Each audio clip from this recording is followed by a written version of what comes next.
What we have seen is that 93% of Americans have more take-home pay. Their taxes are lower now. Their withholding is lower now.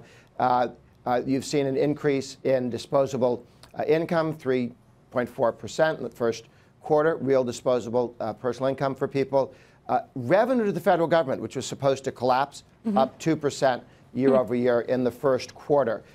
So all of the things that the proponents of lower taxes said would happen, people are seeing lower taxes.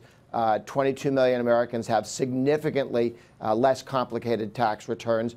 4.5 million people used to do the alternative minimum tax. That's down to 200,000. So you're getting simplification in real terms, lower taxes for 93% of Americans just in their, well, they get a tax cut is a pay increase because you get to keep more of your own money. And all of the things that were suggested, even surprises, 100 million American households are having lower utility bills because when utilities pay lower income taxes, by law, they have to pass that straight through. And over 100 different utilities have already done that. You have to go through, you have to actually ask the government for permission to reduce the rates, but 100 million households. So each of these things extremely helpful. You've seen the numbers on unemployment down to historic lows, 6.6 million job openings available. So the increases in employment, 3 million since the president took office, all of these things moving in the right direction. You mentioned there's one area where taxes are being discussed going up, and that's tariffs. The good news for the economy is the tax cuts that were passed in December for businesses, corporate tax cuts, those are permanent. The ones for individuals are good for 10 years, and the Republicans plan to extend them. That's part of phase 2.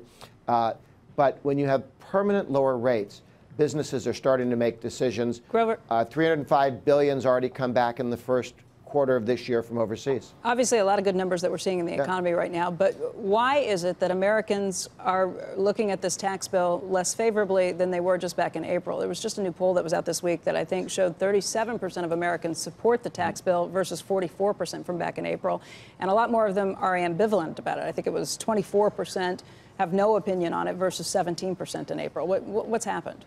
Well, one of the things that surprised a lot of people is that as soon as there was less withholding and people's take-home pay actually went up in February, it didn't really change the numbers very much. 93% of people getting a pay increase, paying less in taxes. You think that would be more impactful, but 83% of Americans have direct deposit.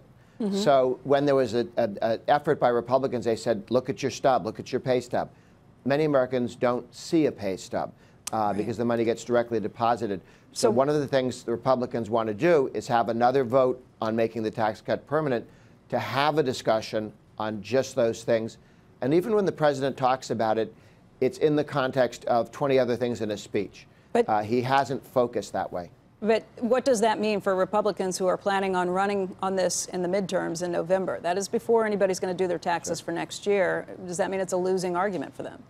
Oh, no. I think that the people understand the higher growth. We'll look and see the growth rate for the second quarter, which looks to be impressive and strong.